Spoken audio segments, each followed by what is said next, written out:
5 milyon para sa operasyon ng anak mo, pero ikaw ang mag-oorganisa ng kasal ng pamangkin ko. Parang asidong dumurog sa pagkatao ni Eliana ang mga salita ni Tita Karina habang tinititigan ang imbitasyon ng kasal ni Casimir. Nilunok niya ang pait. Gagawin ko. Handa siyang maging alipin at lamutakin ang sariling puso para mabuhay si Miko. Ngunit paano niya itatago ang katotohanan kapag nagtagpo na ang mga mata ng ama't anak? 5 milyon para sa buhay ng anak mo, kapalit ng pag-oorganisa sa kasal ng pamangkin ko. Parang asidong dumurog sa pagkatao ni Eliana ang mga salita, kasabay ng pambabastos sa kanyang pag-ibig. Handa siya ng maging alipin at lamutakin ang sariling puso para sa anak. Ngunit hanggang kailan niya kayang itago ang katotohanan kapag nagtagpo na ang mga mata ng ama at ng kanyang sariling dugo? Huwag mong kalimutan, Eliana, nabubuhay ang anak mo dahil sa pera ko. Kaya huwag kang mag-ilusyon dahil alam mo kung saan ang lugar mo. Unti-unting namatay ang ilaw ng screen ng telepono na nakapatong sa maliit na lamesa. Ngunit ang alingawngaw ng boses ni Senyora Karina ay patuloy na sumusugat sa hangin. Sa kabilang banda ng masikip at madilim na kwarto, dahan-dahang tinutupi ni Eliana ang maliliit na damit ospital. Pilit niyang pinapakinis ang mga lukot sa manipis na tela kung saan nakaburda ang pangalan ng kanyang 5 taong gulang na anak. Walang luhang tumakas sa kanyang mga mata, ngunit ang sakit ay nanunuot hanggang sa kanyang mga buto. Nanginginig ang kanyang mga daliri. Napakuyom siya ng mariin hanggang sa bumuo ng kanyang mga kuko sa sariling palad, nagiiwan ng malalim na marka. Parang may tinik na nakabara sa kanyang lalamunan. Pinipigilan ang bawat paghinga habang ang pamilyar na amoy ng gamot at pait sa loob ng kwarto ay tila unti-unting sumasakal sa kanya. Sa bawat paglunok, lasang dugo at dusa ang kanyang nadarama. Ang mga pader ng kanilang munting inuupahang bahay ay tila lumiliit. Pilit siyang kinukulong sa sumpa ng kanyang nakaraan. Isang mahina at pumipiyok na ungol ang nagmula sa maliit na higaan. Gumalaw ang manipis na katawan ni Miko, balot ng pamutla at sakit. Sa isang iglap, naglaho ang panginginig ni Eliana. Pinunasan niya ang tuyong pisngi at nilapitan ng bata. Dahan-dahan siyang yumuko upang idampi ang kanyang mga labi sa namamagang noo ng anak. Nilanghap niya ang amoy ng alkohol at gamot na nakadikit na sa balat nito at mula roon ay humugot siya ng kakaibang tapang. Para sa kanya, kahit na kailanganin niyang gumapang sa putik at lunukin ang lahat ng pangmamaliit ng pamilya Navarro, gagawin niya upang patuloy na tumibok ang puso ng kanyang anak. 3 mabibigat na paglapat ng kamao sa manipis nilang pintuan ang bumasag sa katahimikan ng gabi. Isang mensahero ang nag-abot ng makapal na sobrang may tatak ng isang kilalang kumpanya. Pagbalik niya sa ilalim ng malamlam na ilaw ng bombilya, binuksan niya ang sobre. Bumulaga sa kanya ang isang marangyang kontrata, ang eksklusibong kasunduan para sa pag-oorganisa ng isang maharlikang kasalan. Sa pinakataas ng pahina, nakalimbag ang mga pangalan ng ikakasal: Casimir Navarro at Sara Imperial. Tila huminto ang pag-ikot ng mundo ni Eliana. Sa pagtitig niya sa pangalan ni Casimir, isang iglap na bumalik ang gunita ng mga may init na yakap sa ilalim ng ulan. Ang mga pangakong binuo nila sa pag-aakalang walang makapaghihiwalay sa kanila. At ang matatamis na ngiti ng lalaking minsan niyang tinawag na tahanan. Ngunit mabilis itong pinunit ng malupit na realidad. Ang lalaking mahal niya noon ay ikakasal na ngayon sa ibang babae. At siya ang binayaran upang maging arkitekto ng kaligayahan nito. Isang kaligayahang kailanman ay hindi magiging kanya. Kumuha siya ng isang lumang bolpen. Pinigilan niya ang panginginig ng kanyang kamay. Sa bawat hagod ng tinta sa ibabaw ng papel, unti-unti niyang isinusuko ang natitirang piraso ng kanyang dignidad. Isang malalim at mabigat na hininga ang pinakawalan niya nang matapos ang pirma. Formal na siyang nakatali. Sa kasunduan ng sarili niyang pagkadurog, umilaw muli ang screen ng kanyang telepono. Nagdadala ng isang tawag mula sa isang pamilyar, ngunit matagal nang hindi nakikitang numero. Ang patuloy na pagyanig nito sa ibabaw ng lamesa ay tila nagbabanta ng panibagong unos. Nang sagutin niya ito at idikit sa kanyang tainga, isang napakalamig at formal na boses ang gumuhit sa kanyang pandinig.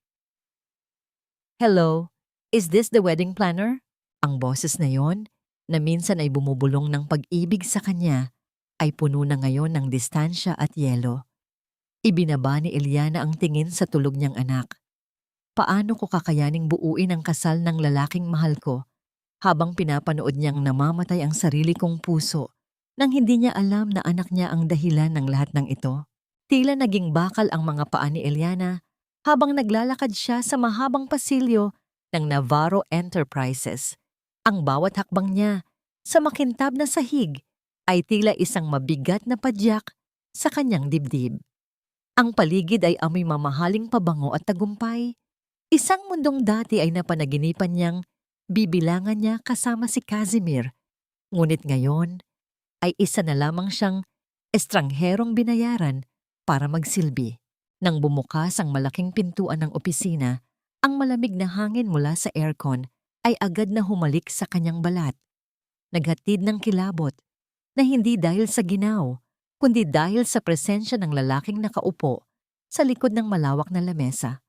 Hindi agad nag-angat ng tingin si Casimir. Busy ito sa pagpirma ng mga dokumento.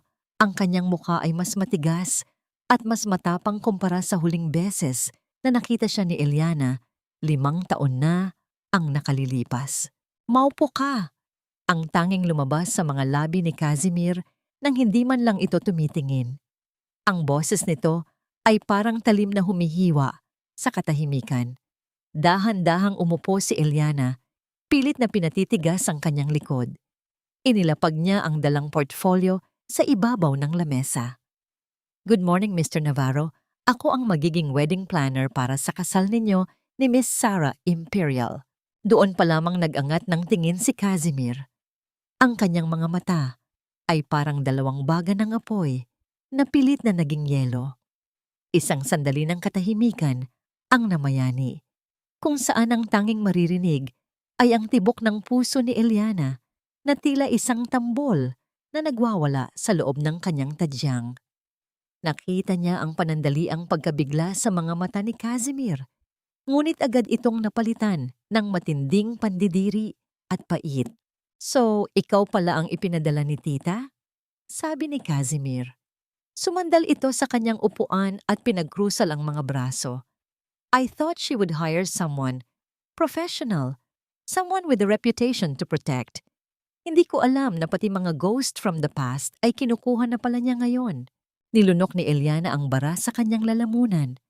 Ang bawat salita ni Casimir ay parang sampal na paulit-ulit na dumadapo sa kanyang pisngi. "I am here for work, Mr. Navarro. Sisiguraduhin kong magiging perpekto ang kasal ninyo, gaya ng inaasahan ng pamilya nyo." Perpekto? Isang mapait na tawa ang kumawala kay Casimir. "Marunong ka ba talaga nyon? O baka sa gitna ng preparasyon ay bigla ka na lang namang maglaho na parang bula?" Sasagot na sana si Eliana nang bumukas ang pinto at pumasok ang isang napakagandang babae. Ang kanyang mga hakbang ay magaan. Ang kanyang ramon ng ngiti ay parang liwanag na nagpabago sa madilim na tensyon sa loob ng kwarto. Si Sarah. Lumapit ito kay Casimir at humalik sa pisngi ng lalaki bago bumaling kay Eliana. "Oh, you must be our planner. I'm Sarah." Masayang bati nito. Inabot ni Sarah ang kanyang kamay. "Sorry I'm late. Ang traffic sa Makati. Excited na ako sa mga ideas mo." Napatayo si Eliana at tinanggap ang kamay ni Sarah. "Eliana po, ma'am."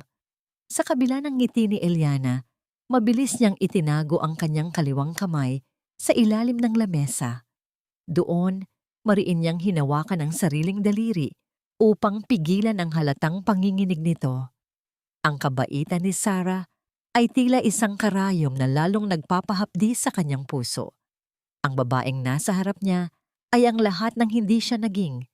mayaman, malaya, at mahal ng lalaking kailanman, ay hindi niya maaaring maangkin muli. "Babe, don't be too hard on her," wika ni Sarah habang nakatingin sa tila nagtitimping galit na mukha ni Casimir. "She looks very capable, right, Eliana?" "Gagawin ko po ang lahat ng makakaya ko, Ma'am Sarah," sagot ni Eliana. Kahit na ang totoo ay gusto na niyang tumakbo palabas ng gusaling iyon at wag nang bumalik. Naglabas si Casimir ng isang checkbook mula sa kanyang drawer. Mabilis siyang nagsulat at pinunit ang isang pahina bago ito marahas na inilapag sa harap ni Eliana. "Name your price para mapabilis ang lahat ng ito. I don't care about the details, basta matapos ang lahat ng mabilis at maayos," mariing sabi ni Casimir habang ang kanyang mga mata ay nakatitig ng diretso sa mga mata ni Eliana. Tila sinusukat ang bawat piraso ng kanyang pagkatao. "Gusto ko ng resultang hindi matatawaran. Wala akong oras na sayangin sa mga taong sanay mang-iwan sa ere." Ang mga salitang iyon ay tumarak ng malalim sa kaluluwa ni Eliana. Alam niyang hindi lang ito tungkol sa negosyo. Ito ay isang paalala ng kanyang pagkakamali. 5 taon na ang nakalipas. Iniwan niya ang check sa ibabaw ng lamesa at tumayo. Dala ang tanging natitirang dignidad na meron siya. Ang bawat sulok ng marangyang hardin na kanilang sinusuri ay tila isang malawak na sementeryo ng mga pangarap para kay Eliana. Habang binabaybay nila ang damuhan patungo sa gazebo kung saan gaganapin ang seremonya, ang bango ng mga sariwang bulaklak ay hindi nagdulot ng ganda sa kanya, kundi isang masakit na paalala ng lahat ng binalak nilang dalawa noon. Sandaling lumayo si Sarah upang sagutin ang isang mahalagang tawag, dahilan upang maiwan ang katahimikan sa pagitan nina Eliana at Casimir sa ilalim ng matatandang puno ng nara. "Hindi ko akalaing pagkatapos ng 5 taon, ang kapal ng mukha mo ang mas lalong bumuway sa'yo," basag ni Casimir sa katahimikan. Ang kanyang boses ay tila isang malamig na hangin na nagpapatigas sa bawat hibla ng damo. Tumigil siya sa paglalakad at hinarap si Eliana. Ang mga mata niya ay puno ng mapait na pangungutya. "Sabihin mo sa akin, Eliana, magkano ba talaga ang kailangan mo? Magkano ba ang presyo ng pananahimik mo ngayon?"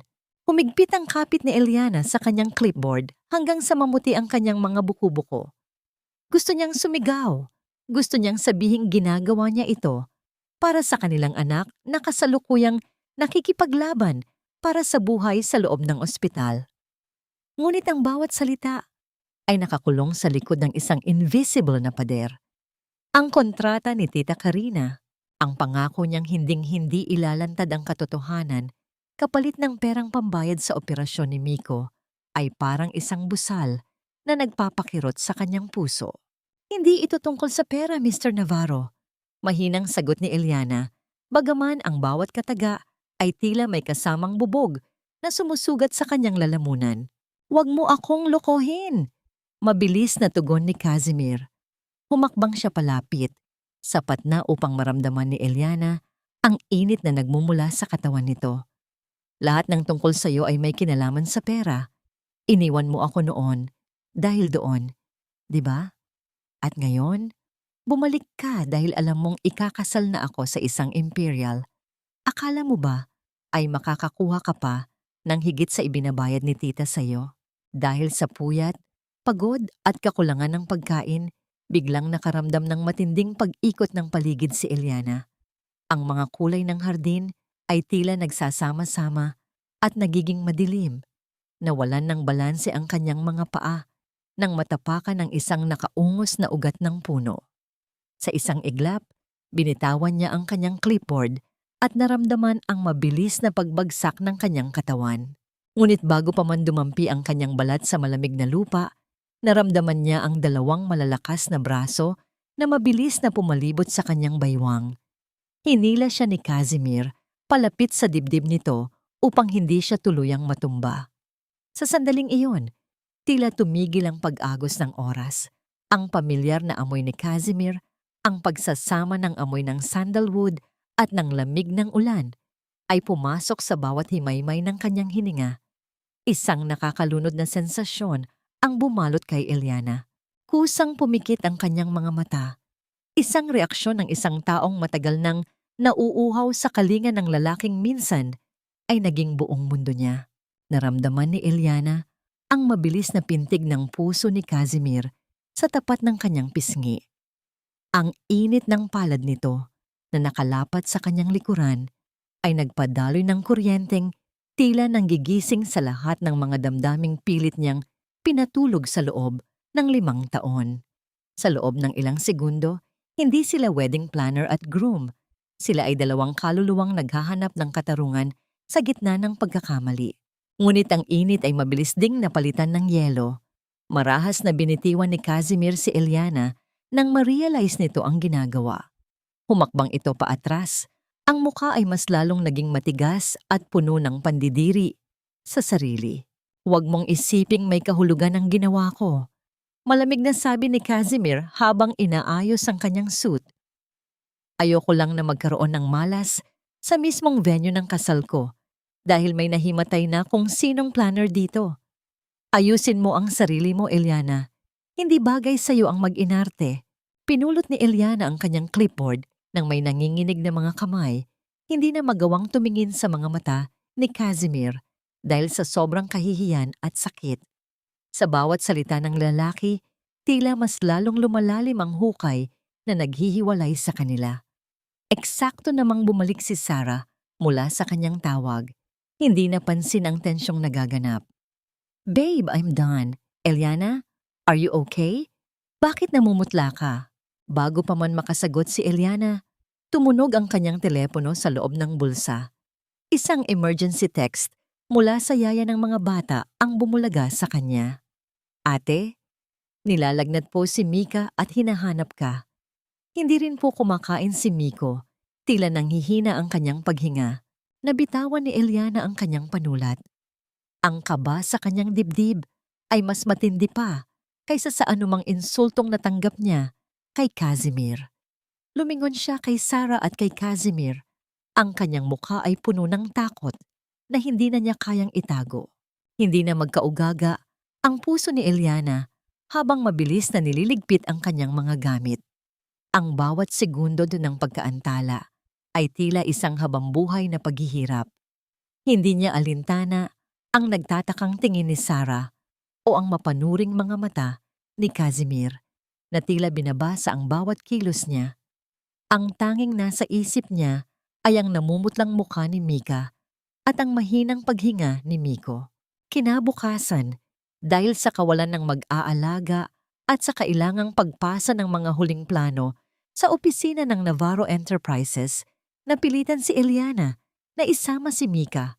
Iniwan niya ang bata sa isang sulok ng malawak at malamig na lobby ng gusali, malapit sa malalaking paso ng halaman kung saan hindi ito gaanong mapapansin.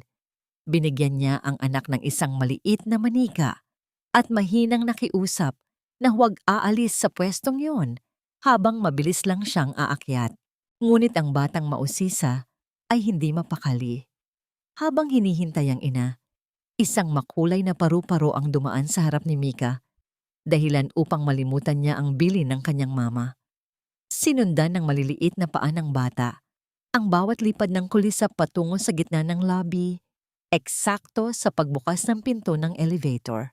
Lumabas si Casimir mula sa elevator, seryosong nakikipag-usap sa kanyang sekretarya. Ang kanyang bawat hakbang ay puno ng awtoridad. Ang tunog ng kanyang mamahaling sapatos sa makintab na marmol ay tila isang babala. Hindi niya napansin ang maliit na batang nakaharang sa kanyang daraanan hanggang sa maramdaman niya ang isang bahagyang pagbangga sa kanyang tuhod. Nabitawan ni Mika ang kanyang manika. Agad na tumigil si Casimir. Ang kanyang unang reaksyon ay pagkainis. Ngunit nang yumuko siya upang tingnan ang nakabangga sa kanya, tila tumigil ang pagdaloy ng dugo sa kanyang mga ugat. Isang batang babae na may malalaki at matatalinong mata ang nakatingin sa kanya ng diretso. Ang mga mata ng bata ay tila salamin ng kanyang sariling mga mata. Mula sa hugis nito hanggang sa tila laging may itinatagong lungkot sa likod ng kislap. Dinampot ni Casimir ang nahulog na manika. Sa halip na magalit, naramdaman niya ang isang kakaibang hapdi at init sa kanyang dibdib, isang lukso ng dugo na hindi niya maipaliwanag. Tinitigan niya ang mukha ng bata. Ang bawat anggulo nito ay tila isang pamilyar na alaala na pilit bumabalik sa kanya. "Mano po, Tito Gwapo?" Mahinang sabi ni Mika. Sabay kuha sa kanang kamay ni Casimir at maingat na idinampi ito sa kanyang maliit na noo. Ang simpleng paggalaw na yon ay tila isang malakas na suntok sa puso ni Casimir. Sa loob ng 5 taon, ang kanyang mundo ay binuo ng mga kontrata, pera at kapangyarihan, ngunit ang init ng maliit na kamay ni Mika ay nagpadama sa kanya ng isang bagay na matagal na niyang kinalimutan, ang pakiramdam ng pagiging tao.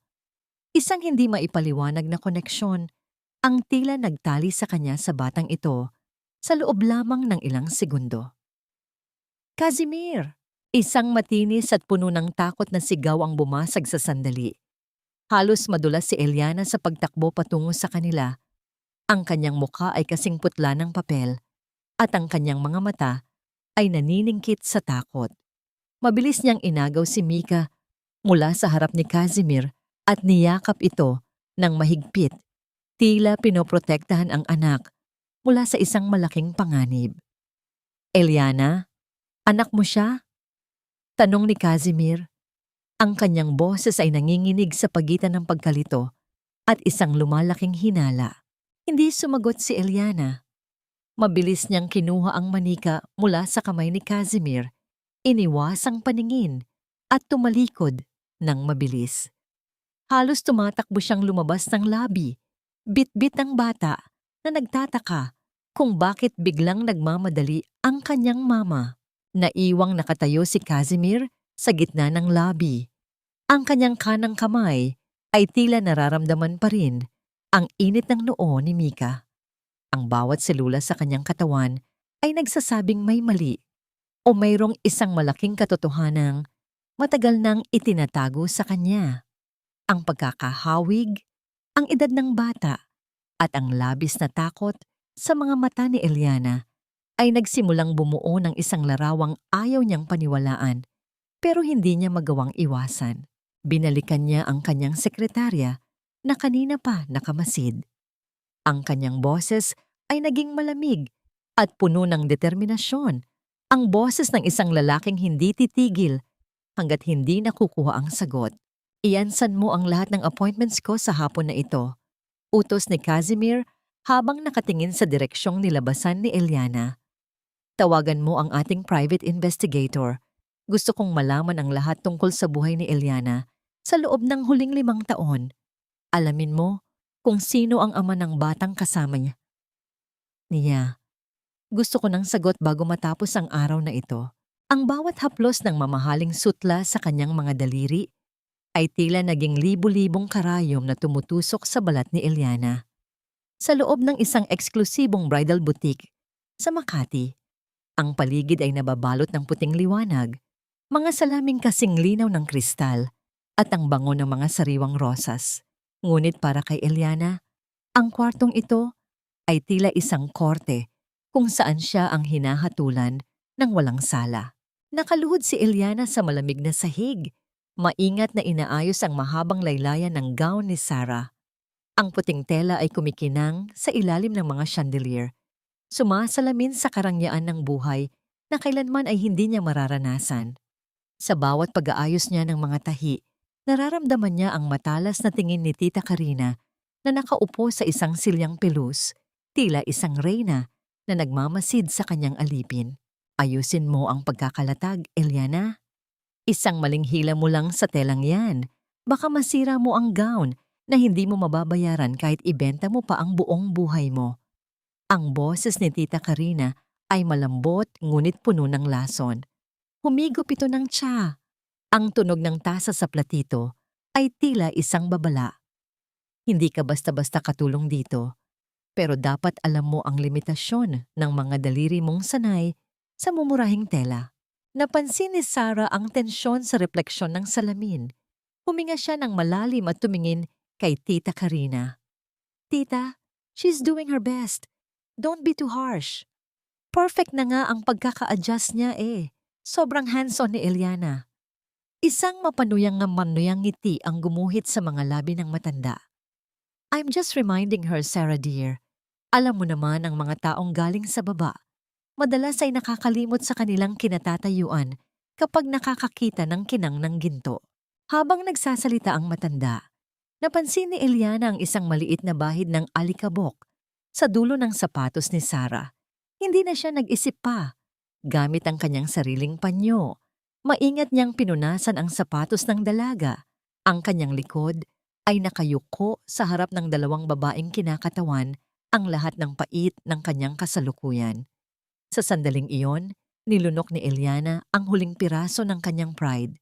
Ginagawa niya ito para sa operasyon ni Miko. Para sa buhay ng kanyang anak, handa siyang maging tuntungan ng sapatos ng iba. Eliana, you don't have to do that. Awat ni Sarah. Ang kanyang boses ay puno ng tunay na pag-aalala. Hinawakan niya ang balikat ni Eliana para patayuin ito. Please, stand up. You're our planner, not a servant.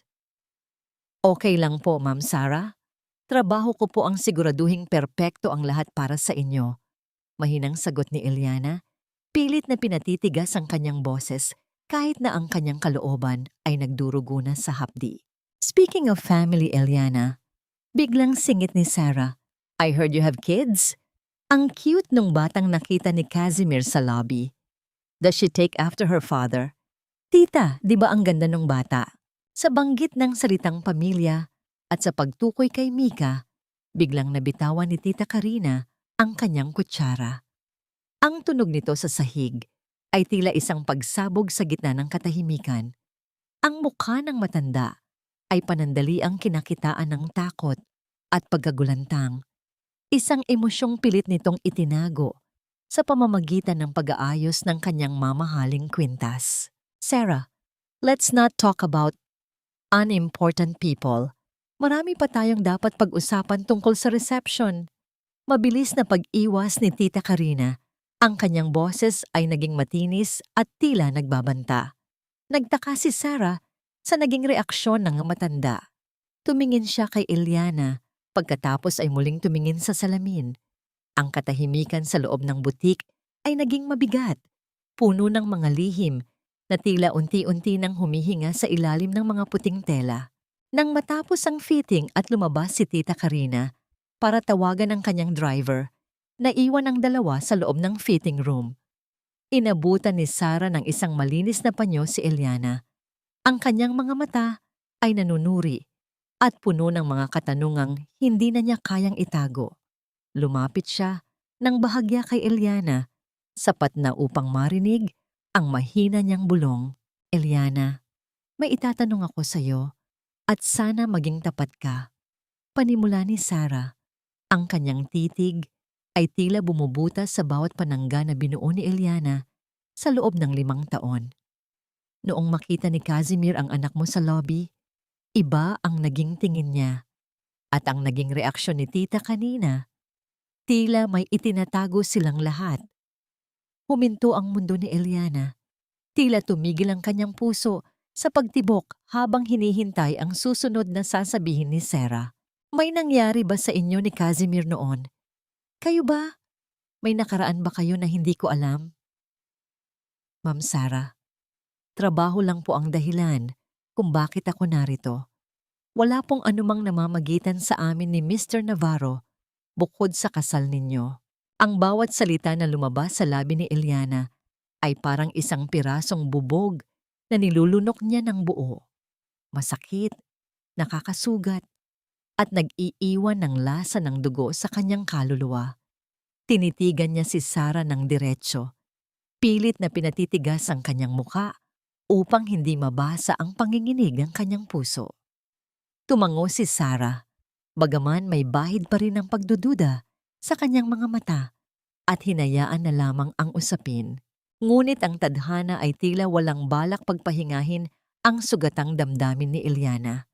Kinagabihan, Habang binabagtas niya ang daan, pauwi sa gitna ng namumuong masamang panahon, isang tawag mula sa ospital ang nagpaguho sa natitira niyang lakas. Inatake si Miko. Ang mahinang puso ng kanyang anak ay tila napagod sa pakikipaglaban. Kailangan ng paunang bayad para sa isang espesyal na gamot na hindi sakop ng paunang deposito ni Tita Karina. Agad na tinawagan ni Eliana ang matanda. Nagmamakaawa, sumasamo sa ilalim ng malamlam na ilaw ng poste sa kalsada. Ngunit ang tanging sagot ni Tita Karina ay ang malamig na tunog ng pagkaputol ng linya. Binabaan siya nito ng telepono, iniwan siyang mag-isa sa dilim. Kasabay ng pagbagsak ng malakas na ulan ay ang pagbagsak din ng mga luha ni Eliana. Tila nakikisama ang langit sa kanyang pagdadalamhati. Wala siyang ibang matakbuhan.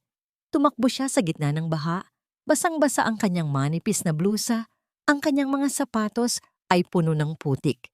Habang pilit na hinahabol ang oras patungo sa isang supplier na baka sakaling pumayag sa kanyang pakiusap. Isang marangyang sasakyan ang biglang bumagal sa kanyang tabi. Ang liwanag ng headlight nito ay tila tumutusok sa kanyang mga mata. Bumukas ang pinto at lumabas si Casimir. Hawak ang isang malaking payong. Ang kanyang mukha ay puno ng galit at pagtataka habang tinititigan ang basang-basa at nanginginig na si Eliana. Ano bang ginagawa mo rito sa gitna ng ulan? Nababaliw ka na ba? Bulyaw ni Casimir. Ngunit sa kabila ng talas ng kanyang boses ay bakas ang isang hindi maipaliwanag na takot. Hindi na nakasagot si Eliana. Ang kanyang mga labi ay nangingitim na sa ginaw at ang kanyang buong katawan ay tila bibigay na. Wala nang natira sa kanyang pride. Nang hawakan siya ni Casimir sa braso upang itayo, kusang bumigay ang kanyang mga tuhod. Walang nagawa si Casimir kundi pasanin ang babae at isakay sa loob ng kotse. Tahimik ang loob ng sasakyan habang binabagtas nila ang daan patungo sa ospital na itinuro ni Eliana sa gitna ng kanyang paghikbi. Ipinatong ni Casimir ang kanyang mainit na jacket sa panginginig na balikat ni Eliana nang walang sinasabi. Ang init ng tela at ang pamilyar na amoy ni Casimir ay tila isang pansamantalang lunas sa nagdurugong puso ng ina. Pagdating sa ospital, mabilis na pumasok si Eliana sa emergency room. Naiwan si Casimir sa counter ng billing. Nakita niya ang desperasyon sa mga mata ni Eliana, isang uri ng pag-ibig na hindi kayang bayaran ng kahit anong yaman. Nang hindi nalalaman ni Eliana, inilabas ni Casimir ang kanyang card at binayaran ng buong bill, kabilang ang mga gamot na kailangan ni Miko. Ginagawa ko lang ito dahil ayokong madelay ang kasal dahil sa pagdadalamhati mo, bulong ni Casimir sa kanyang sarili. Pilit na kinukumbinsi ang kanyang puso na walang malalim na kahulugan ang kanyang pagtulong. Habang naghihintay si Eliana sa labas ng kwarto ni Miko, dahan-dahang lumapit si Casimir. Nakita niya ang bag ni Eliana na bahagyang nakabukas sa tabi ng upuan. Isang lumang litrato ang nalaglag mula rito dahil sa pagmamadali ni Eliana kanina. Yumuko si Casimir at pinulot ang litrato.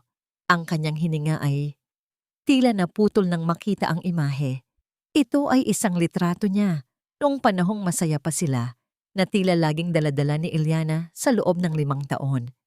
Ang litrato ay kupas na sa gilid, tanda na palaging hinahawakan at tinititigan. Tumingin si Casimir kay Eliana, nakasalukuyang nakasandal ang ulo sa pader. Pikit ang mga mata at bakas, ang labis na pagod. Ang puso ni Casimir na 5 taon niyang pinatigas bilang yelo ay nagsimulang makaramdam ng isang lamat na hindi na niya kayang pagalingin. Ang bawat tibok ng monitor sa loob ng kwarto ni Miko ay tila isang babala sa bawat segundo ng katahimikang ninanakaw ni Eliana sa gitna ng unos.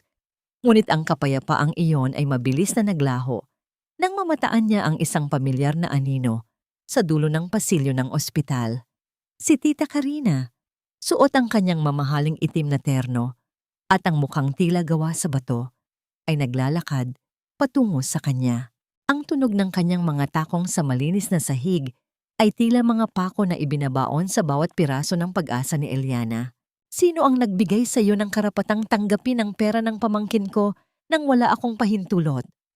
Ang boses ni Tita Karina ay isang mahinang bulong, ngunit punong-puno ng lason. Bago pa man makasagot si Eliana, isang matalim na sampal ang dapo sa kanyang kaliwang pisngi. Ang lakas ng impact ay nagdulot ng malakas na pagpihit ng kanyang ulo at ang panandaliang pag-ugong sa kanyang pandinig. Naramdaman ni Eliana ang mabilis na pamumula at pag-init ng kanyang balat. Ngunit sa halip na sumigaw o umiyak, mariin niyang kinagat ang kanyang ibabang labi hanggang sa malasahan niya ang pait ng sariling dugo. Isang golden moment ng tahimik na pagtitiis, ang pagpigil sa luha upang hindi ipakita ang kanyang kahinaan sa harap ng babaeng sumira sa kanyang buhay. Sa sandaling iyon, ang kanyang dignidad ay hindi nasira ng sampal, kundi mas lalong tumibay sa likod ng kanyang mga nakatikom na labi. Huwag mong kalimutan, Eliana, hawak ko ang leeg mo. Kapag nalaman kong lumalapit ka pa kay Casimir o tumatanggap ng kahit anong pabor sa kanya, ititigil ko ang lahat ng suportang medikal sa anak mo. Banta ng matanda habang diring-diri na tinititigan ang namumulang mukha ni Eliana. Hahayaan ko siyang mamatay sa harap mo. Tandaan mo yan. Ang utang na loob mo sa akin ay hindi mababayaran ng kahit anong luha. Hindi napansin ng dalawa na sa gilid ng pintuan ay nakatayo si Sarah. Nakakarating lang upang dalhan sana si Eliana ng pagkain matapos malaman ang nangyari kagabi. Nakita ni Sarah ang bawat detalye ng kalupitan ni Tita Karina. Ang kanyang puso, na dati ay puno ng inosenteng pagtitiwala, ay nagsimulang makaramdam ng matinding pagduda at pandidiri sa pamilyang papasukan niya. Lumapit si Sarah. Ang kanyang mga hakbang ay mabigat at puno ng awtoridad na hindi inaasahan mula sa isang gaya niya. Tita, anong ibig niya sabihin nito? Tanong ni Sarah. Ang kanyang boses ay malamig at puno ng paghatol. Nagulat si Tita Karina at agad na nagbago ang anyo nito. Naging malambot at puno ng pekeng pag-aalala. Ngunit hindi na nagpaloko si Sarah. Tinitigan niya ang namumulang pisngi ni Eliana at ang takot sa mga mata nito. Doon, sa loob ng malamig na pasilyo ng ospital, nagsimulang mabuo sa isipan ni Sarah ang isang desisyong magbabago sa lahat. Inabutan niya ng malamig na tubig si Eliana, isang maliit na kilos ng pagkampi na tila isang malaking sampal pabalik sa matanda. Samantala, sa loob ng kanyang madilim na opisina, tinititigan ni Casimir ang folder na inilapag ng kanyang private investigator sa ibabaw ng lamesa. Ang tanging liwanag ay nagmumula sa kanyang lamp table, nagbibigay ng mahahabang anino sa bawat sulok ng kwarto. Dahan-dahan niyang binuksan ang folder. Ang kanyang puso ay tila isang tambol na naghahanda sa isang malaking labanan. Ang mga dokumento sa loob ay nagsimulang magsalita ng katotohanang 5 taon niyang hindi naririnig. Nakita niya ang mga record ng panganganak, ang mga petsa na tumutugma sa huling gabi nilang magkasama ni Eliana, at ang mga litrato ng kambal na sina Mika at Miko. Ang edad nila, 5 taon. Saktong 5 taon mula nang mawala si Eliana sa kanyang buhay. Ang bawat piraso ng impormasyon ay tila isang kutsilyong humihiwa sa kanyang mga maling akala. Ang galit na itinanim niya sa loob ng 5 taon ay unti-unting napapalitan ng isang nakakabinging pagsisisi. Tumingin si Casimir sa huling pahina ng report. Ang kanyang mga kamay ay nanginginig habang binabasa ang konklusyon ng investigador. Ang lamat sa katotohanan ay tuluyan ng bumukas at ang lahat ng pinaghirapang itago ni Tita Karina ay nagbabanta ng gumuho sa isang iglap.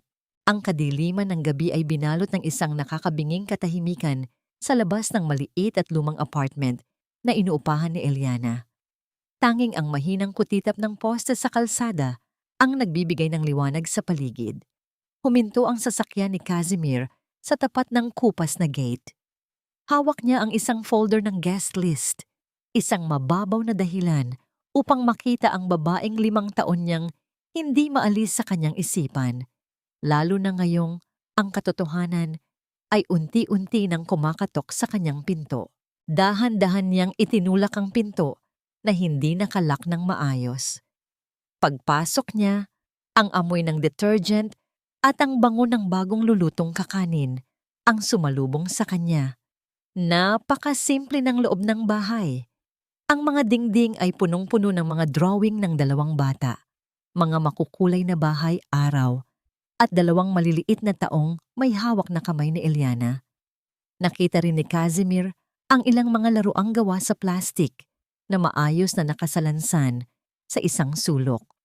Ramdam niya ang hirap ng buhay rito, ngunit ramdam din niya ang init ng isang tunay na tahanan na kailanman ay hindi niya naramdaman sa kanilang mansyon. Natagpuan niya si Eliana sa hapagkainan.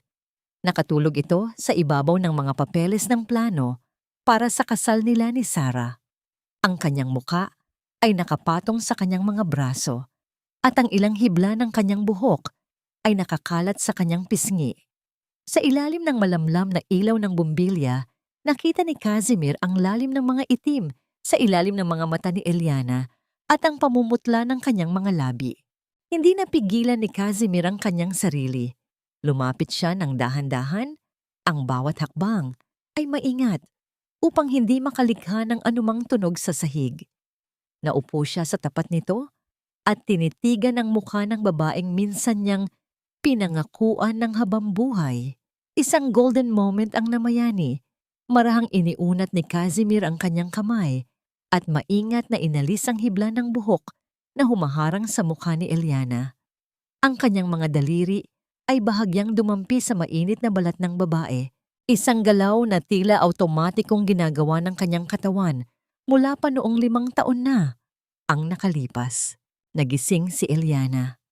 Sa pagmulat ng kanyang mga mata, ang unang bumulaga sa kanya ay ang mga mata ni Casimir na puno ng hindi maipaliwanag na pangungulila. Isang sandali ng matinding katahimikan ang namayani sa pagitan nila. Naririnig nila ang paghinga ng isa't isa. Ang bawat hininga ay tila isang mensaheng hindi kayang bigkasin. Ang distansya sa pagitan ng kanilang mga muka ay paliit ng paliit. Naramdaman ni Eliana ang init ng hininga ni Casimir sa kanyang mga labi, isang sensasyong nagpabalik ng lahat ng tamis at sakit ng kanilang nakaraan. Muntik nang maglapat ang kanilang mga labi, ngunit biglang natauhan si Eliana. Mabilis siyang lumayo at tumayo. Ang kanyang puso ay tila isang kabayong nagwawala sa loob ng kanyang dibdib. Naalala niya ang banta ni Tita Karina, ang buhay ni Miko, at ang katotohanang bukas ay ikakasal na ang lalaking ito sa iba. Mr. Navarro, gabi na. Hindi po kayo dapat narito. Nanginginig ang boses ni Eliana habang inaayos ang kanyang sarili. Hindi sumagot si Casimir. Ang kanyang mga mata ay nananatiling nakatitig kay Eliana. Tila may gustong sabihin ngunit pinipigilan ng sariling pride. Tumayo siya at bago lumabas, napansin niya ang isang maliit na medical bracelet sa ibabaw ng mesa. May nakasulat na Miko Navarro Espirito. Ang apelyidong Navarro na isinama ni Eliana sa pangalan ng bata. Kahit pa itinago niya ito, ay naging sapat na kumpirmasyon para kay Casimir. Paglabas niya sa malamig na hangin ng gabi, sumakay si Casimir sa kanyang sasakyan ngunit hindi muna umalis. Kinuha niya ang kanyang telepono at tinawagan si Sarah. Ang kanyang boses ay matatag ngunit may halong lungkot. Sarah, kailangan nating mag-usap. Ngayon din, tungkol sa kasal natin. Ang bawat salitang binitawan ni Casimir sa telepono ay tila mga tipak ng yelo na bumabagsak sa katahimikan ng gabi. Ngunit hindi lamang si Sarah ang nakaramdam ng bigat ng mga salitang iyon. Sa loob ng marangyang mansyon ng mga Navarro, si Tita Karina ay tila isang buwayang nakaabang sa bawat galaw ng kanyang biktima. Nararamdaman niya ang unti-unting paglayo ng loob ni Casimir at alam niyang kailangan na niyang gamitin ang kanyang Pinakamatalas na sandata, ang takot at ang obligasyon. Kinabukasan, ang atmosfera sa loob ng mansyon ay kasing bigat ng isang namumuong bagyo. Ipinatawag ni Tita Karina si Sarah, pilit na ginagamit ang mga moral na obligasyon at ang dangal ng pamilya upang pasunurin ang dalaga. Sarah, Ija, huwag mong hayaang sirain ng isang hamak na wedding planner ang kinabukasan nyo. Casimir is just confused and it's your job to keep him grounded. Ang mga salita ng matanda ay puno ng pagkukunwari, tila isang lason na binalot sa asukal. Habang nagaganap ang manipulasyon sa mansyon, si Sarah naman ay nagdesisyong harapin ang ugat ng kanyang kalituhan. Pinuntahan niya si Eliana sa isang tahimik na sulok ng simbahan kung saan madalas mag-isa ang planner upang kumuha ng lakas. Walang sigawan, walang sabunutan. Ang paghaharap ng dalawang babae ay binalot ng isang nakakabinging dignidad at pait. Eliana, tapatan tayo. Panimula ni Sarah, ang kanyang boses ay nanginginig ngunit nananatiling matatag. Mahal mo pa ba si Casimir? Kasi kung oo, at kung siya rin ang ama ng mga anak mo, wala akong laban doon. Ayokong magpakasal sa isang lalaking ang puso ay nakatali sa nakaraan. Isang golden moment ang namayani nang dahan-dahang tumingin si Eliana kay Sarah. Ang kanyang mga mata ay punong-puno ng luha na pilit niyang pinipigilan. Ang kasal niyo ang huling proyektong gagawin ko bago ako tuluyang mawala sa buhay niyo, Ma'am Sarah. Huwag po kayong mag-alala.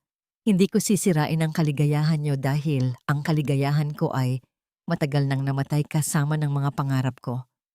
Isang mapait na ngiti ang iginawad ni Eliana. Isang nangiting nagsasabing tinatanggap na niya ang kanyang pagkatalo sa tadhana. Ngunit ang pait ay mabilis na napalitan ng matinding takot. Habang nag-uusap ang dalawa, tumunog ang telepono ni Eliana. Hindi ito ang yaya, kundi isang hindi kilalang numero. Nakalimutan mo na yata ang babala ko, Eliana? Ang boses ni Tita Karina sa kabilang linya ay malamig pa sa bangkay. Dahil sa katigasan ng ulo mo at sa pakikipag-usap mo kay Casimir kagabi, kailangan mong matuto ng leksyon. Inilipat ko na si Miko sa isang pribadong pasilidad. Huwag kang mag-abalang hanapin siya sa dati niyang kwarto. Mula ngayon, ang buhay ng anak mo ay nasa ilalim na ng aking ganap na kontrol. Nabitawan ni Eliana ang kanyang telepono sa sahig ng simbahan. Ang tunog ng pagbagsak nito sa marmol ay tila ang tunog ng sarili niyang mundo na nagkakapiraso. Ang pasasalamat niya kanina dahil sa tagumpay ng gamot ay napalitan ng isang malaking lubid na nakasakal sa kanyang leeg. Isang hostage situation sa anyo ng tulong medikal. Miko, ang tanging lumabas sa mga labi ni Eliana habang mabilis siyang tumatakbo palabas. Iniwan si Sarah na tulala at puno ng katanungan. Ang takot para sa kanyang anak ang nagtulak kay Eliana na suwayin ang lahat. Ngunit hindi niya alam na ito na pala ang simula ng pagguho ng lahat ng plano ni Tita Karina. Nagliliyab sa galit at desperasyon ang mga mata ni Eliana habang mabilis na binabaybay ang pasilyo patungo sa opisina ni Tita Karina. Ang kanyang bawat hininga ay tila isang kapirasong apoy na nagpapasakit sa kanyang dibdib. Wala na siyang pakialam sa mga sekretaryang pilit siyang pinipigilan. Ang tanging nasa isip niya ay ang kanyang anak na kinuha bilang bihag sa anyo ng tulong medikal. Marahas niyang itinulak ang pinto. Nasaan ang anak ko? Tita Karina, ibalik mo sa akin si Miko. Ang sigaw ni Eliana ay bumasag sa katahimikan ng opisina. Ang matanda ay dahan-dahang nag-angat ng tingin mula sa kanyang tsaa. Ang mukha ay walang bakas ng pagkagulat. Huwag kang sumigaw, Eliana. Masyado kang maingay para sa isang taong ang buhay ng anak ay nakadepende sa aking pirma. Si Miko ay nasa isang pasilidad kung saan mas maayos ang kanyang pangangalaga. Mananatili siya roon hanggat nananatili kang tapat sa ating kasunduan. Hindi nila alam na sa labas ng pinto nakatayo si Casimir. Huminto ang kanyang mundo nang marinig ang pangalang Miko at ang lantarang banta ng kanyang tita. Ang bawat salita ng matanda ay tila isang laso na nagpapatunay sa lahat ng kanyang hinala. Sa halip na pumasok at magwala, pinili ni Casimir na gamitin ang kanyang kapangyarihan. Gamit ang isang mabilis na text sa kanyang security team, nahanap niya ang lokasyon ng pribadong pasilidad sa loob lamang ng ilang minuto. Tila isang anino si Casimir na dumaan sa mga pasilyo ng espesyal na ospital. Ang kanyang mga hakbang ay mabigat. Ang kanyang puso ay tila isang tambol na naghahanda sa isang malaking pasabog. Nang marating niya ang kwarto ni Miko, dahan-dahan niyang pinihit ang doorknob. Ang tunog ng pagpihit nito ay tila isang hudyat ng pagbubukas ng isang katotohanang 5 taong itinago sa kanya. Sa loob, nakita niya ang isang maliit na batang lalaki na nakahiga sa gitna ng malawak na kama. Ang bata ay maputla. May mga tubo sa kanyang manipis na braso. Ngunit ang kanyang mukha, ang bawat anggulo nito, ang hugis ng kanyang ilong, at ang kurba ng kanyang mga labi, ay tila isang salamin ng sariling mukha ni Casimir nung bata pa siya. Dahan-dahang lumapit si Casimir. Ang kanyang mga kamay ay nanginginig. Sa unang pagkakataon, ang mapagmataas na CEO ay nakaramdam ng isang matinding takot. Takot na baka ang batang ito ay mawala bago pa man niya ito makilala ng lubusan. Nagmulat ng mata si Miko. Tinitigan niya ang lalaking nasa kanyang tabi. Isang mahinang ngiti ang gumuhit sa mga labi ng bata. Isang ngiting tila nagmula sa isang anghel. "Tito, ikaw po ba yung sa lobby? Yung sabi ni Mika na gwapo?" Mahinang tanong ni Miko. Ang kanyang boses ay tila isang bulong sa gitna ng hangin. Naupo si Casimir sa gilid ng kama. Hindi siya makapagsalita. Ang bawat hininga niya ay tila nakabara sa kanyang lalamunan. "Tito, ikaw po ba ang daddy na sabi ni Mama ay nasa malayo kaya hindi kami madalaw? Ikaw na po ba ang susundo sa amin para hindi na umiyak si Mama tuwing gabi?" Ang mga salitang iyon ay tila isang malakas na suntok na dumurog sa puso ni Casimir. Sa loob ng 5 taon, naniwala siyang siya ang biktima, siya ang iniwan, at siya ang nasaktan. Pero sa harap ng inosenteng tanong ng kanyang anak, na-realize niya ang laki ng kanyang pagkukulang. Isang golden moment, ang namayani ng maingat na hawakan ni Casimir ang maliit at malamig na kamay ni Miko. Ang panginginig ng kanyang mga kamay ay bakas ng matinding pagpipigil sa kanyang emosyon. Natatakot siyang baka sa sobrang higpit ng kanyang hawak ay masaktan niya ang marupok na katawan ng bata. "Oh, nandito na ang daddy!" Bulong ni Casimir. Ang kanyang boses ay pumanaw sa isang hikbi na pilit niyang pinipigilan. Tumayo si Casimir at lumapit sa nurse station sa labas. Gamit ang kanyang awtoridad bilang isang Navarro, sa pilitan niyang kinuha ang original na birth certificate na nakalakip sa medical records ni Miko. Dahan-dahan niyang binuklat ang papel. Ang bawat letra ay tila nagsasagawa ng isang malaking paglilitis sa kanyang pagkatao. Father's name, Casimir Navarro. Ang katotohanan ay tila isang malaking alon na tuluyan ng tumangay sa lahat ng kanyang pagdududa. Ang pangalan niya, na nakasulat sa tabi ng pangalan ni Eliana, ay ang pinal na katibayan ng isang krimeng ginawa ng sarili niyang kadugo laban sa kanyang pamilya. Hawak ang gusot na piraso ng papel na tila isang hatol ng kamatayan para sa kanyang nakaraan. Mabilis na tinahak ni Casimir ang daan patungo sa mansyon ng mga Navarro. Ang bawat hakbang niya sa marmol na sahig ay tila isang babala ng isang darating na pagsabog. Ang mga katulong ay mabilis na nagsitabi nang makita ang dilim sa kanyang mga mata. Isang galit na hindi pa nila kailanman nakita sa loob ng maraming taon. Marahas na itinulak ni Casimir ang pinto ng library kung nasaan si Tita Karina. Nakasalukuyang masusing tinitingnan ang mga huling detalye para sa kasal bukas. Ang matanda ay nag-angat ng tingin. Bakas ang pagkagulat sa biglaang pagpasok ng pamangkin, ngunit agad itong napalitan ng isang mapanlinlang ng ngiti. Casimir, Ija, mabuti at nandito ka. May mga kailangan tayong pirmahan para sa catering. Hindi na pinatapos ni Casimir ang sasabihin ng matanda. Inihampas niya sa ibabaw ng lamesa ang birth certificate ni Miko. Ang tunog ng paglapat ng papel sa kahoy ay tila isang putok ng baril sa gitna ng katahimikan. Ito ba ang sinasabi mong proteksyon para sa dangal ng pamilya natin, tita? Ang boses ni Casimir ay mababa. Nanginginig sa matinding puot na pilit niyang tinitimpian. Ang itago sa akin ang sarili kong mga anak, ang pilitin ang ina nila na mamuhay sa hirap habang pinapanood mo siyang magdusa, na wala ang ngiti sa mga labi ni Tita Karina. Dahan-dahan siyang tumayo, pilit na pinananatili ang kanyang poise. Casimir, huwag kang magpadalos-dalos. Ginawa ko yon para sa'yo. Ang babaeng yan ay isang linta. Ginamit niya ang pera ko para sa tatay niya noon at ngayon ay ginagamit niya ang mga bata para bumalik sa'yo. Isa siyang gold digger. Gold digger? Isang mapait na tawa ang kumawala kay Casimir. Isang tawang puno ng pagsisisi at sakit. Kinuha niya ang pera mo dahil kailangan niyang isalba ang tatay niya. At kinuha niya ang pera mo ngayon dahil kailangang mabuhay ng anak ko.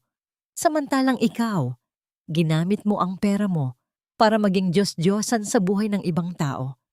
Ninakawan mo ako ng 5 taon bilang ama, tita. 5 taon.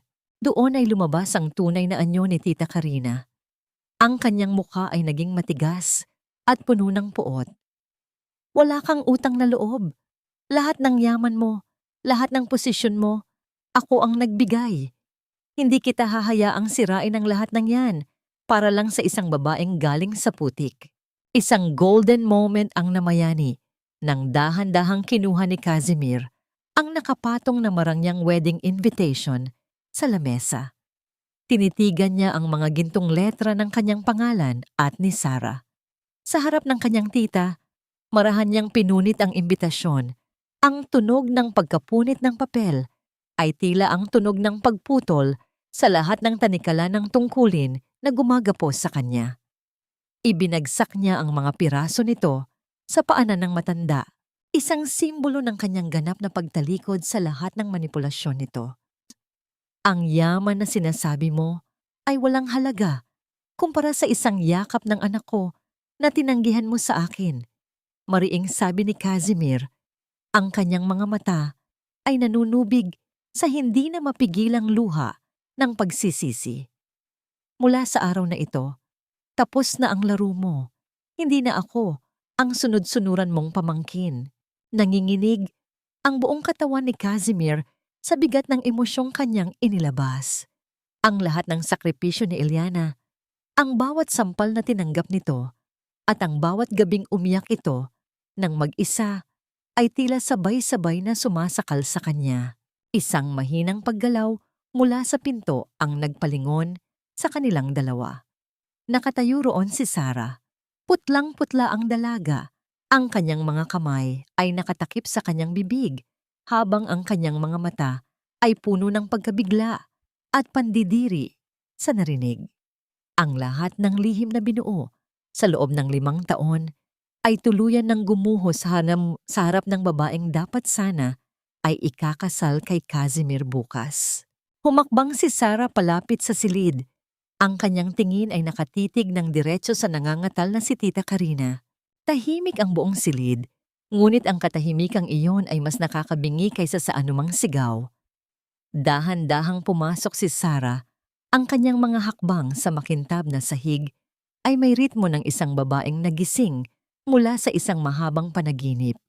Tinitigan niya si Tita Karina, hindi sa galit, kundi sa isang uri ng matinding pandidiri na tila nakakita siya ng isang maruming bagay sa gitna ng isang marangyang piging. Hinding-hindi ako papayag na magpakasal sa isang pamilyang nabubuhay sa kasinungalingan, tita. Ang boses ni Sarah ay kasing linaw ng kristal at kasing talas ng diamante.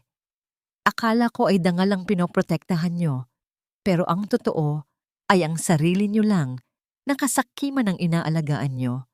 Isang malaking pagkakamali ang mapabilang sa pangalang Navarro kung kayo ang mukha nito. Sa harap ng gulantang na matanda, dahan-dahang hinubad ni Sarah ang kanyang engagement ring. Ang makinang na bato ay tila nawalan ng kinang sa ilalim ng ilaw ng library.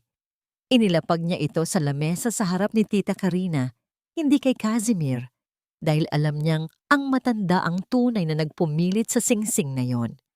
Pagkatapos ay humarap siya kay Casimir nang may mapait, ngunit tapat na ngiti. Casimir, go to her.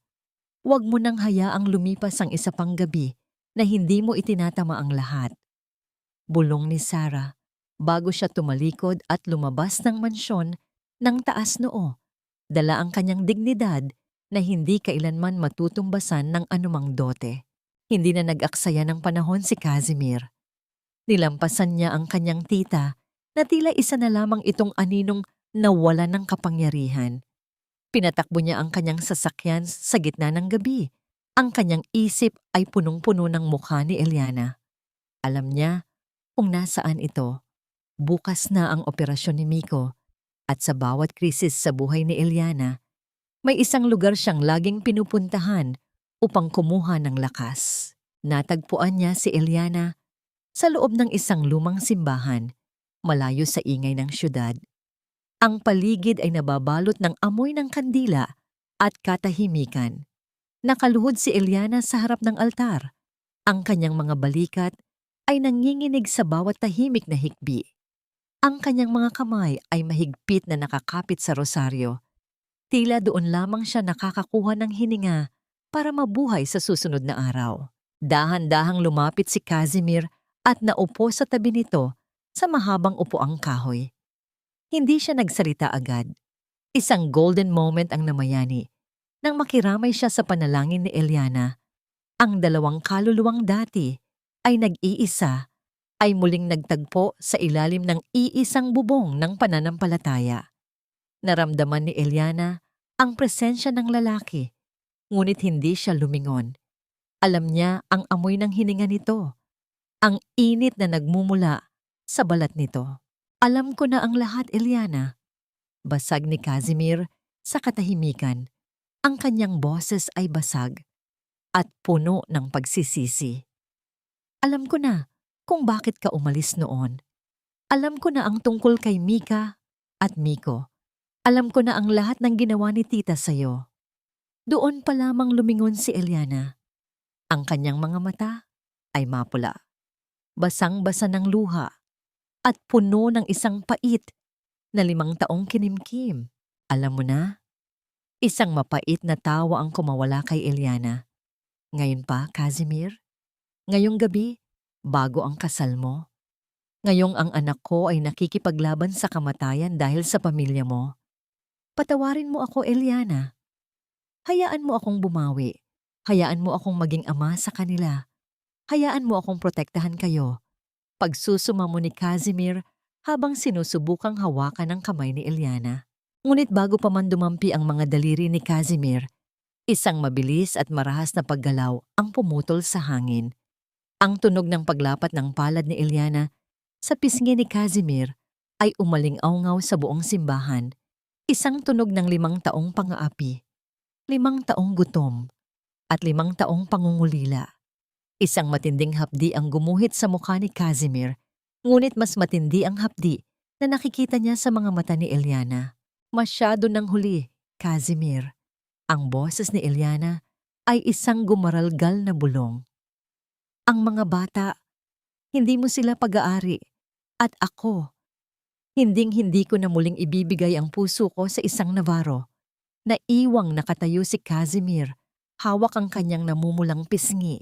Habang pinapanood si Eliana na mabilis na lumabas ng simbahan patungo sa malamig na dilim ng gabi. Ang bawat hakbang sa malamig na pasilyo ng ospital ay tila isang pagbibilang sa nalalabi pang lakas ni Eliana. Nakaupo siya sa matigas na upuang plastik. Ang kanyang mga kamay ay magkayakap sa sariling katawan upang pigilan ang panginginig. Ang puting liwanag ng mga fluorescent na ilaw sa kisame ay tila lalong nagpapadilim sa kanyang nararamdaman. Hindi nagtagal. Naramdaman niya ang isang presensya sa kanyang tabi. Hindi na niya kailangang lumingon upang malaman kung sino ito. Ang amoy ng ulan at ang bigat ng aura ni Casimir ay sapat na upang kilalanin siya. Nanatiling nakatitig si Eliana sa kawalan. Ang kanyang boses ay tuyo at walang buhay nang magsalita siya. "Bakit ka pa narito, Casimir? Hindi ba malinaw ang sinabi ko sa simbahan? Tapos na ang lahat. Wala ka nang dapat balikan dito." Naupo si Casimir sa kabilang dulo ng mahabang upuan. May sapat na distansya upang hindi mabigla si Eliana. "Hindi ako narito para makipagtalo, Eliana. Narito ako dahil kailangan ako ng mga anak ko. Narito ako dahil kahit itaboy mo ako ng paulit-ulit, hindi ko na sila kayang iwan muli." Isang mapait na tawa ang kumawala kay Eliana. Isang tunog na puno ng naipong pait sa loob ng 5 taon. "Kailangan? Ngayon mo lang nalaman na kailangan ka nila. Doon sa 5 taon na nagkasakit sila, na wala kaming pambili ng gatas, na tinatanong nila kung bakit wala silang daddy, gaya ng ibang bata. Nasaan ka noon? Ah, tama. Busy ka sa pagpapatakbo ng kumpanya nyo at sa paghahanda sa kasal mo sa isang prinsesa." Yumuko si Casimir. Tinatanggap ang bawat salita ni Eliana na tila mga latigo sa kanyang likuran. "Alam kong wala akong sapat na dahilan para mapatawad mo. Nagbulag-bulagan ako. Naniwala ako sa mga kwento ni tita dahil mas madaling magalit kaysa maghanap ng katotohanan. I was a coward, Eliana, at habang buhay kong pagsisisihan yon. Ang pagsisisi mo ay hindi makakabayad sa mga luhang inubos ko gabi-gabi." Pagpapatuloy ni Eliana, ang kanyang boses ay unti-unting lumalakas sa gitna ng desperasyon. "Natatakot ako, Casimir. Natatakot ako na kapag pinayagan kitang pumasok sa buhay namin, kukunin niyo lang sila sa akin. Makapangyarihan ng pamilya niyo. Isang pitik niyo lang, baka maglaho na lang ako at mawala ang mga anak ko. Kaya pakiusap, umalis ka na. Hayaan mo na kaming mamuhay ng tahimik, kahit mahirap." Hindi sumagot si Casimir. Tumayo siya at dahan-dahang lumakad palayo. Ngunit hindi siya umalis ng ospital. Lumabas siya patungo sa parking lot sa gitna ng bumubuhos na malakas na ulan. Isang golden moment ang namayani nang lumapit si Eliana sa malaking bintana ng pasilyo upang tingnan kung nakaalis na ang lalaki. Doon, sa ilalim ng madilim na langit at sa gitna ng hagupit ng ulan, nakita niya si Casimir. Hindi ito sumilong. Nakatayo lang ito sa tapat ng kanyang sasakyan, basang-basa. Ang kanyang ulo ay nakayuko habang hinahayaan ang bawat patak ng ulan na humalik sa kanyang katawan. Tila isang pag-aayuno, isang sakripisyo upang ipadama kay Eliana na handa siyang magdusa kasama nito. Tahimik na napayak si Eliana habang nakasandal ang kanyang noo sa malamig na salamin ng bintana. Ang kanyang puso ay tila isang naglalagablab na apoy na pilit binubuhusan ng tubig ng katotohanan. Mahal pa rin niya ang lalaking ito, ngunit ang sugat ng nakaraan ay napakalalim pa upang tuluyang maghilom. Ang katahimikan ng gabi ay biglang binuwag ng tunog ng pagtakbo ng mga nurse at ang mabilis na paggulong ng isang stretcher mula sa kwarto ni Miko. Nagising ang diwa ni Eliana mula sa kanyang sariling pagdadalamhati. Nakita niya ang kanyang maliit na anak, balot ng mga puting kumot, habang mabilis na itinutulak patungo sa malalaking pinto ng operating room. Ang bawat tibok ng orasan sa pasilyo ay tila naging mas malakas. Ang takot na mawala ang kanyang anak ay lalong lumubog sa kanyang kaluluwa. Kasabay ng pait ng katotohanang ang buhay ni Miko ay nakasalalay na ngayon sa mga kamay ng tadhana. Ang pulang ilaw sa ibabaw ng pinto ng operating room ay tila isang naglalagablab na mata na nakatingin sa bawat pagkakamali ni Eliana at Casimir. Sa bawat minutong lumilipas, ang katahimikan sa pasilyo ay lalong nagiging mabigat. Punong-puno ng mga panalangin hindi mabigkas at pagsisising hindi na maibalik. Lumipas ang mga oras na tila mga taon. Nang dahan-dahang namatay ang pulang ilaw at bumukas ang pinto, lumabas ang doktor na may bakas ng pagod sa mukha, ngunit may tipid na ngiti sa mga labi. Ang balitang matagumpay ang operasyon ay tila isang malakas na ulan na tumapos sa mahabang tagtuyot sa puso ni Eliana. Napaupo siya sa sahig. Ang kanyang mga kamay ay nakatakip sa kanyang mukha habang ang mga luha ng kagalakan ay tuluyan ng umagos. Sa mga sumunod na araw, isang bagong Casimir ang nakita ng mga nurse at ng mga pasyente sa ospital. Wala na ang mamahaling suit, ang matigas na anyo ng isang CEO, at ang boses na puno ng utos. Ang lalaking nakaupo sa tabi ng higaan ni Miko ay isang ama na matiyagang nagbabasa ng mga kwento. Isang lalaking marunong ng magayos ng buhok ni Mika at isang taong hindi natutulog hanggat hindi nasisiguradong komportable ang kanyang pamilya. Isang gabi, habang mahimbing na natutulog ang kambal, naupo si Casimir sa tabi ni Eliana sa maliit na sofa sa loob ng kwarto. Ang tanging liwanag ay nagmumula sa maliit na lamp sa sulok, nagbibigay ng malambot na anyo sa paligid.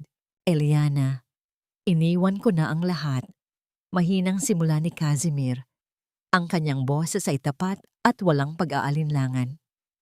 Tinalikuran ko na ang lahat ng mana at posisyon na galing kay tita. Ibinigay ko na sa mga charity at sa mga legal na proseso ang lahat ng koneksyon ko sa kanya. Ayokong magdala ng kahit anong bahid ng kanyang kasamaan sa buhay natin. Tumingin si Eliana sa kanya, bakas ang pagkagulat. Bakit mo ginawa iyon? Iyon ang pinaghirapan mo, Casimir. Dahil ang tunay na yaman ay nandito sa loob ng kwartong ito. Sagot ni Casimir habang tinititigan ng kanyang mga anak. Mas gusto kong mamuhay ng simple kasama kayo kaysa mamuhay sa palasyo na puno ng kasinungalingan. Hayaan mo akong bumuo ng bagong buhay para sa atin, Eliana. Isang buhay na hindi nakabase sa takot o utang na loob. Isang golden moment ang namayani nang makita ni Eliana si Casimir na dahan-dahang nakatulog sa gilid ng kama ng ospital. Ang kanyang malalaking palad ay maingat na nakahawak sa maliliit na kamay ni Mika at Miko. Tila isang anghel na nagbabantay sa kanilang katahimikan. Ang panginginig ng mga balikat ni Casimir sa kanyang paghinga ay nagpakita ng kanyang kapaguran, ngunit ang kapayapaan sa kanyang muka ay hindi matatawaran. Dahan-dahang lumapit si Eliana at ipinatong ang kanyang ulo sa balikat ni Casimir. Sa unang pagkakataon, sa loob ng 5 taon, naramdaman ni Eliana ang isang bagay na matagal na niyang kinalimutan, ang pakiramdam ng pagiging ligtas. Ang yakap ni Casimir na sumunod ay hindi mapilit, kundi isang mahinahon at mapagprotektang yakap na tila nagsasabing hindi na niya hahayaang muling masaktan ang babaeng mahal niya. Patawad, Casimir, bulong ni Eliana sa gitna ng kanyang pagluha. Patawad kung naging matigas ako. Wala kang dapat ihingi ng tawad, Eliana, sagot ni Casimir habang hinahalikan ang tuktok ng kanyang ulo. Ako ang may utang na loob sa iyo dahil pinanatili mong buhay ang pag-asa sa mga anak natin. Ngunit sa gitna ng kanilang muling pagbubuo, isang tawag ang dumating mula sa labas ng ospital. Ang balita tungkol sa malaking iskandalo at pagbagsak ng imperyo ni Tita Karina ay mabilis na kumalat. Ang matanda, sa kanyang labis na kasakiman, ay nasangkot sa mga ilegal na transaksyon na ngayon ay unti-unti nang lumalabas. Ang malaking mansyon ng mga Navarro na dati ay puno ng kinang at kapangyarihan ay tila naging isang malawak at malamig na kabaong para kay Tita Karina. Ang bawat silid ay nababalot na ng katahimikan matapos itong iwan ng mga katulong at ang mga mamahaling gamit ay isa-isang kinuha ng mga awtoridad dahil sa mga kinasangkutang ilegal na transaksyon ng matanda. Dahil sa pag-atras ni Sarah at ng iba pang malalaking investors, ang imperyong itinayo ni Tita Karina sa ibabaw ng mga luha ng iba ay gumuho sa loob lamang ng ilang araw. Sa gitna ng madilim na library, Nakaupo ang matanda. Tinititigan ng isang basong alak habang nanginginig ang kanyang mga kamay.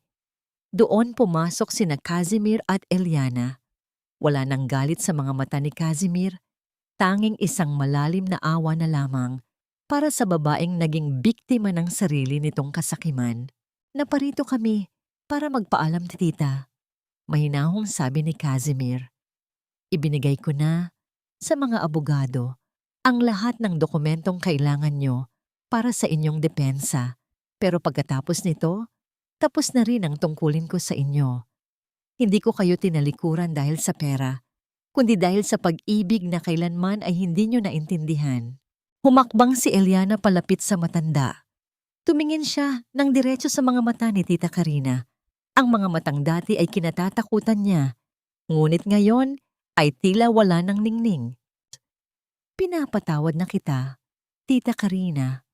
Ang boses ni Eliana ay matatag at puno ng kapayapaan. Pinapatawad kita, hindi dahil sa nararapat ka sa kapatawaran, kundi dahil ayokong lumaki ang mga anak ko na may dalang bigat ng galit sa kanilang mga puso. Malaya na ako sa iyo at malaya na rin ang puso ko mula sa lahat ng sakit na idinulot mo. Isang golden moment ang namayani ng tumalikod ang dalawa at sabay na lumabas ng mansyon nang hindi na muling lumingon. Sa labas, ang sikat ng araw ay tila mas maliwanag at ang hangin ay mas sariwa. Iniwan nila ang mundo ng ginto at kasinungalingan upang simulan ng isang buhay na payak, ngunit puno ng katotohanan. Lumipas ang ilang buwan. Sa isang simpleng bahay malapit sa tabing dagat, malayo sa ingay ng Maynila, muling nabuo ang isang tahanan. Wala ritong mga chandelier o mamahaling carpet, tanging ang tunog ng mga alon at ang tawanan ng mga bata ang nagbibigay ng buhay sa bawat sulok. Isang hapon, habang naglalatag si Eliana ng banig sa ilalim ng puno ng niyog para sa kanilang munting salo-salo, nakita niya sina Mika at Miko na masayang naghahabulan sa buhanginan.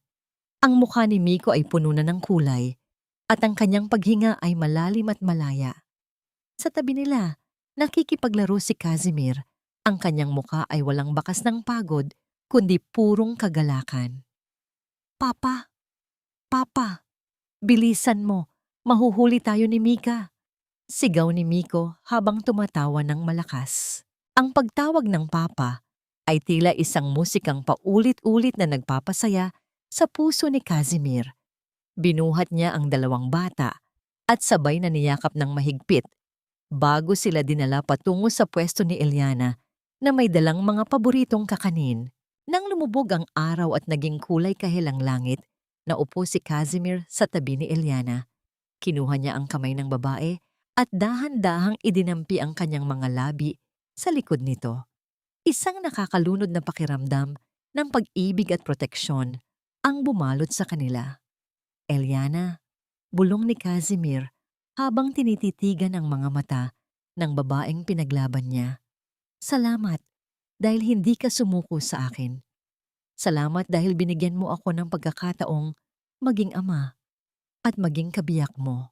Dahan-dahang lumuhod si Casimir sa buhanginan, hindi dahil sa utos ng iba, kundi dahil sa dikta ng kanyang sariling puso.